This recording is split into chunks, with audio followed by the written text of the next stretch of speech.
Hey, hey, it's Jill here. I am talking today about a really serious topic, talking about suicide and depression, because this month it is Suicide Prevention Month and it's also CPTSD Awareness Month. So, those are two things that are very near and dear to my heart because I have experienced suicidal ideation. I have experienced depression and not wanting to live, not once, but twice in my life. And I have been diagnosed with CPTSD. And so this is, this is real. And it's still, a little uncomfortable to talk about because some of these things people just didn't know. They weren't things that you walk around telling people, and they're certainly not things that most people throw out on social media. So it's still a little bit messy to even have conversations about, but I'm willing to try. And so I just want to tell you that if you are someone who is struggling and for some reason my story doesn't align with yours or I say it in a way that isn't authentic to you and what your experience is, just know that I'm speaking from my experience and my story. And it's totally okay if your story and your version is different and your experiences are different. The way the autonomic nervous system works is that we are all experiencing threat and struggle, distress on completely different levels. So my experience will be different than yours. And so if I don't encapsulate it in the way that your experience has been, then just allow me some grace to be where I am in my own journey. First, I want to just say this is a judgment-free zone, right? So like I'm asking you to just not judge me for my own journey too, right? And I'm not going to judge you for yours, knowing that we are all humans. We are living in a very messy world, and we feel the heaviness of that messiness. And that's why I love the imagery of dancing in the mess. And that's what I'm all about now. And it's only because of my really messy situations in life that have led me to this point of moving through it differently. So I just want to tell you a little bit about my journey, but I want to define, like, what does it mean to even feel depressed? What does it mean to be depressed? Well, let me just say that depression is a sign that your body and your mind and your spirit need deep rest. Your overcapacity. When you are experiencing depression, your nervous system has gone so long fighting for you, your mind, your body, working together, trying to protect you from more threat. And so what happens is the body and the brain, connectively, that's the nervous system, becomes exhausted. It's overcapacity. It's depleted. It has used all of the resources to survive. And it's tired. So I want you to look at depression as your body is communicating something to you. It's communicating that something needs to change. It's communicating that there are needs that have not been met. And it's a way for you to recognize that your body is genuinely just overwhelmed. So I also like to look through this through the lens of dysregulation. Regulation versus dysregulation. Nervous system dysregulation is when there's an imbalance inside of you. So your brain, your body, there's an imbalance. There's an imbalance between the sympathetic and the parasympathetic branches of the nervous system. And maybe it will help you to understand it a little bit more if I say what nervous system regulation is. So nervous system regulation is the ability to move flexibly through different states of arousal and activation in response to stress. So when you're stressed, it means that you are able to come back home to peace and calm. And I like to put my hand on my heart when I think about that, because it's like, this is my home base. This is my home state right here. Coming back home to peace and ease, knowing that the human nervous system works in waves of activation and deactivation all day long. There's threats, and then we get stressed, and then we come back down by de-stressing and having skills and coping strategies that help us to move through the distress with ease. Dysregulation, simply put, it just means that we struggle to flexibly move through the nervous system states. It means that we can get stuck easily or for longer periods of time in one of the 4 common stress responses, which are also referred to as trauma responses. So we have the fight, flight, freeze, and I want to throw in flop, because flop is an extended description of freeze. Like, freeze is more of the deer in the headlights look, where I'm stuck, I'm still, I'm numb, I'm disassociated, I don't know what to do. And so I'm just kind of frozen. Flop is more of the depression state. It's when we get to that level of hopelessness. Okay. We're feeling like things are too much. We feel like we're completely overwhelmed. Our brain, like the prefrontal cortex of the brain, is not functioning clearly. So we can't problem solve as easily. We feel confused. Okay. And some of these things can happen because of grief from loss, long-term suppressed emotions, emotional pain that you really don't know what to do with. You don't know how to process it. You don't know how to integrate it. You don't know how to respond to it. It can happen from feeling stuck and trapped. I did. I felt like in both seasons where I had 2 dark nights of the soul. One of them was in the 2008 to 2009 range. One of them was in 2019 to 2020. And these are both very, very vivid moments of my life where I genuinely just didn't want to live anymore. And thank God I didn't act on it, but I took action. I will tell you that. Why I am where I am today is because I took action in different ways, both times. But I will tell you that I felt stuck and trapped, like I was in a lose-lose situation and there was no way out. I felt like I was in a situation where I had to suppress my emotions, stay quiet, grin and bear it. I was self-abandoning. I was losing trust in myself as I was disconnecting from my body through that, fight, flight, freeze, flop response. I turned against myself, so to speak. I had a lot of guilt and a lot of shame during both seasons. I felt scared. I felt alone. I noticed that in both seasons, my focus and attention was on being sacrificial and giving to somebody else. And part of this was kind of my Christian upbringing of like, that's what you're supposed to do. That's what a godly wife, a godly mother does. However, I totally dismissed myself. I ignored, repressed, bypassed my true core needs in order to try and help other people who were struggling with their own mental health. Both times, that's what was happening for me. Both times included loss and grief. Both times I felt helpless and hopeless, and everything just felt like it was too much. I remember when I was on my front porch in 2009, and the year prior had just been incredibly difficult. And I was crying, and I was crying out to God, and I said, God, please just take me, strike me dead. I will not leave my daughter, and I will not commit suicide.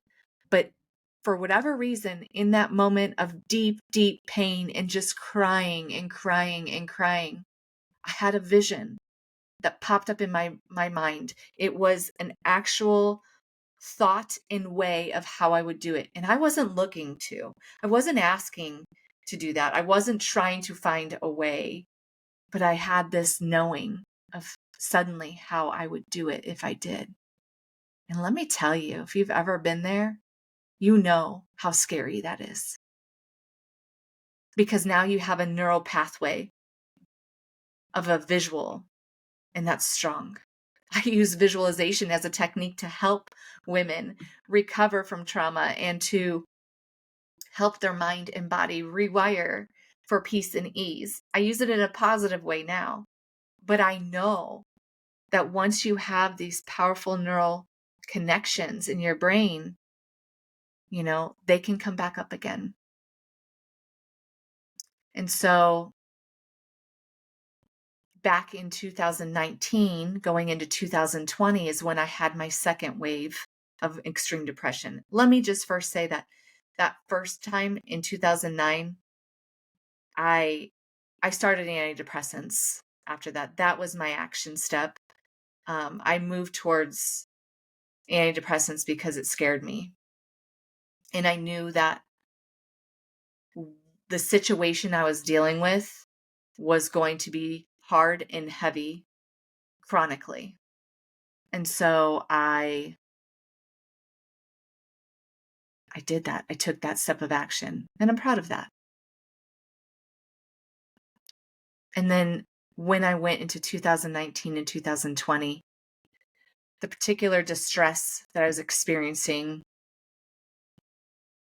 was based on dysregulation of somebody else in my home, somebody who was struggling with mental health again in my home, different person. And it triggered a lot of my childhood trauma, or shall I say some of my childhood trauma. And I really fell lower than I did the first time. And I took steps of action again. I got on medicine again. I decided at that point that I was going to do something different. The definition of insanity is doing the same thing over and over again and expecting a different result, right? Well, at this point in my life, I had already spent my 20s and my 30s going through cognitive talk therapy, just traditional talk therapists.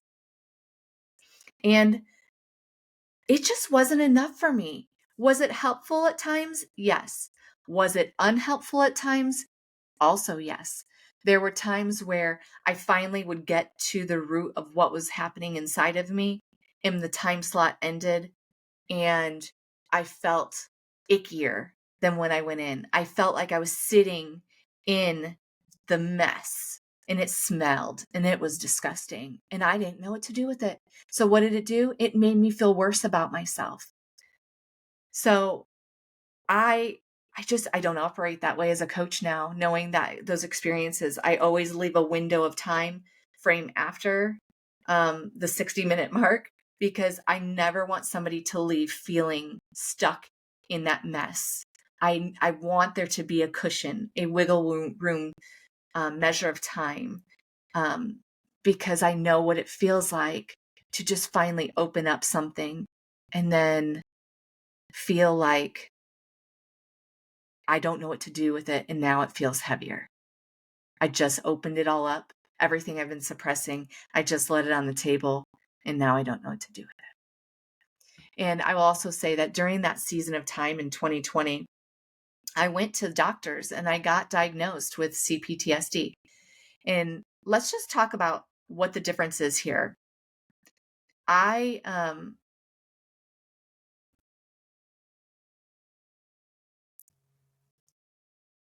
PTSD is most oftentimes just one situation, an event that happens.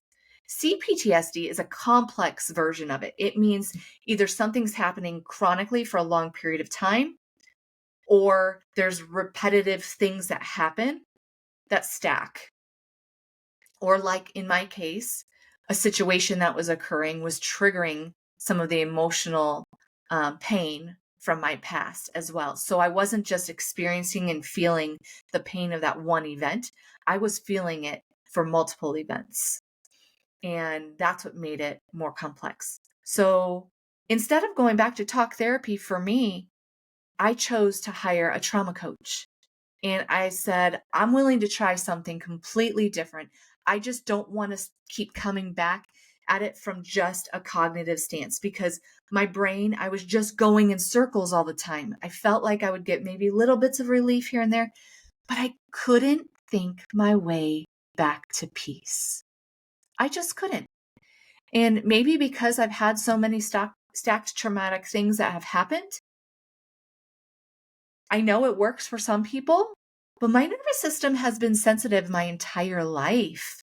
And so when I look realistically at my life, I can tell now, I didn't have the language put to it then, but I can tell I had nervous system dysregulation most of my life.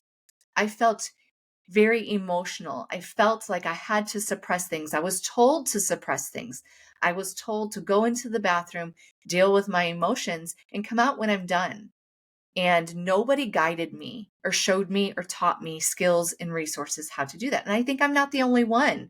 I think, we can't fault the generations of the past. They didn't know what they didn't know. But the reality is, they didn't know how to guide us. I didn't know how to guide myself. And so what I really viewed it as when I hired a trauma coach was I hired a guide to help me on the process of learning how to retrain my brain and my body, not just cognitively talk and process about things, but genuinely do something different to retrain my nervous system. And it led me to hiring multiple other coaches beyond that moment to learn a somatic way of healing. Somatic comes from the Greek word soma, which just means body. And so what it means is we're coming into the wisdom, we're connecting with the wisdom of the body. And we are genuinely, energetically allowing shifts to take place from the body level, which then informs the brain. So the vagus nerve is very amazing, and I know I've talked about this before, but in case you've never heard of it, the vagus nerve is the 10th cranial nerve that runs from the base of your brain all the way down through your gut, and it's a wandering nerve that integrates with all of your organs. It is constantly detecting threat, but it also can turn on the brake for your parasympathetic nervous system. It can create calm and ease in the body too. So it has the ability to tell the body, hey, we're not under threat. We're okay. We're safe here. So I definitely incorporate polyvagal theory into everything that I'm doing based on the vagus nerve. And I just want you to know this tip that 80% of the information of the body is going up to the brain. Only 20% goes from the brain to the body. When I heard this information, I knew this is why cognitive talk therapy wasn't enough for me. So if you are stuck in depression, I want you to know there's hope and there's a different way of healing. But most of all, I want you to be really compassionate towards yourself for everything that you've tried. And I want to invite you to start getting curious about what it would look like to create more mind-body connection, allowing a retraining, a remapping of your nervous system, brain and body interconnected on this highway of the vagus nerve. That's where true transformation took place for me. And I'll tell you, when in 2020, when it hit harder, I was stuck in chronic pain then, and it was emotional pain. I tried so hard to get rid of the pain, from chiropractors to physical therapy to massage, acupuncture, dry needling, cupping, myofascial releases, all these things from the outside, which would give some relief. But the true emotional pain that was stuck and held there, I couldn't get rid of it from an outside approach. I had to go inwardly and connect with the part of me that was grieving, the part of me that was angry, the part of me that felt out of control, the part of me that held guilt and shame. This is where somatic parts work came in for me and was very, very powerful. And so I just want to let you know that this is a practice that actually helped heal my life. Coming to the body, honoring the parts of me that were distressed, learning how to communicate with those parts of me, learning how to create calm and ease in my body on a physiological level and on an energetic level. Moving towards myself with love, with compassion, with tenderness and gentleness. Learning how to coach myself. That's the key. If you don't know how to ride a bike, it's really hard to ride a bike by yourself. It takes a lot on your own to figure it out. I'm thinking even a unicycle. I like using the unicycle because a lot of adults know how to ride a bike. But if you were to try and get on a unicycle, what would that feel like for you? It would feel messy. It would feel uncomfortable. It would feel unfamiliar. It would feel daunting and scary, perhaps. Unless you're just a giant risk taker and you don't have a sensitive nervous system. But my sensitive nervous system would need a lot to build up the resilience to move through learning it and not be bound by the fear of getting up high on a unicycle and trying to balance things. So I like to view this journey, this self-healing journey, this nervous system rewiring journey, trauma recovery journey, as riding, is just like it is riding on a unicycle. Yes, I want you to know that it can feel harder to do it on your own. And if you were to have somebody to help you balance your brain and your body with you, to co-regulate with you, it feels so much easier. It feels so much less scary. It's so empowering to learn the tools, the skills, the resources that help you to actually know how to coach yourself through those moments. I lived the first 40 years of my life not knowing how. I would do it to some extent, sure, because I wasn't a walking mess. Like some people didn't even know I struggled with anxiety and depression. Most of my life I have. I have very vivid moments from age 6 through middle school, through high school, where I felt hopeless and where the darkness set in. It's true and it's real. Some of us who grow up with nervous system dysregulation and sensitive nervous systems, maybe even based on the environment that you're growing up in, which was for me the case because, my parents got divorced when I was a baby. I'm pretty sure my mom was dysregulated when she was, having me in her womb because, it affects things on a cellular level. Nervous system regulation and dysregulation affects your body on a cellular level. There is an imprint when you go through stressful things and traumatic things. There's an imprint on your body. There's an imprint in the biology of your body. Your body remembers it all. So it makes perfect sense if you can't talk your way to feeling at peace. Sometimes you have to guide your body and show it peace, create an experience. And so the most beautiful thing that I now offer women is the ability to learn how to coach themselves, to empower themselves, to really feel equipped to move through distress and anxiety, depression, and trauma, and through all the trauma responses with greater ease, so that women can move towards healing and wholeness, move towards a life of ease, of peace, of joy, of embodying those things on a deep biological level, creating a new neural pathway in your brain that allows the possibility of these things to take place. I help women move from suppression to expression because that's what I needed.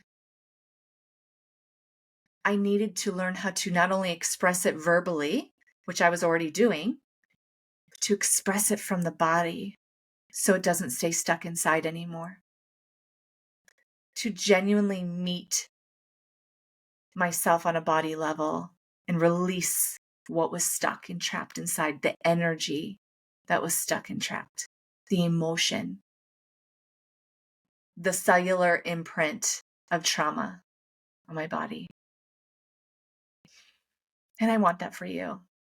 And so today, if you're going through a mess, if you're feeling like life is really messy, if it's heavy for you, I just want to remind you of a couple things. Number one, you are not broken. Number two, you do not suck. Number three, you do not have to stay stuck in fight, flight, freeze, or flop.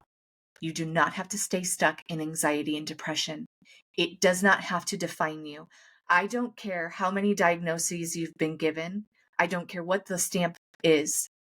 You are not a person who has depression or is depressed. I want to just eliminate some of this this verbiage.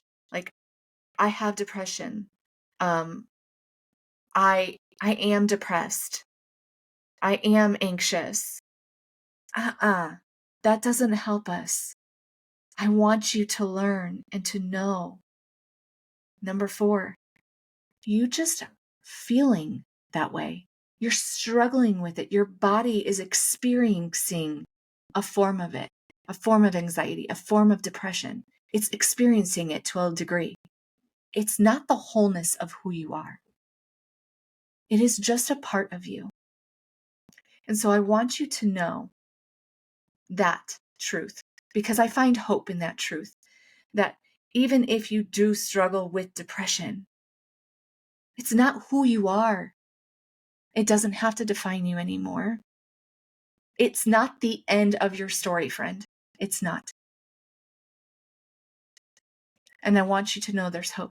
So I've left in the show notes of this podcast episode something that you can download. 5 somatic practices to help guide you through overwhelm, through anxiety, through depression, through nervous system dysregulation. Begin to learn new strategies to move through the distress with more ease. Learn new coping strategies so that you don't have to stay stuck anymore. And begin to embody and guide yourself through all of this with more ease, with just a little more hope, opening up the door to possibility again. I believe in you. I'm rooting for you. If you need help and you are really in a stuck state of suicidal ideation, suicidal thoughts, heavy depression, please call 988, the suicidal prevention number, to see if they can support you, or reach out to a coach like me or a therapist and start the journey of moving through stress and trauma with more ease. I'm sending you so much love and compassion today as we try to prevent more suicides from happening. And on the Suicide Prevention Awareness Month and the CPTSD Awareness Month, I just want to send my light and my love to you.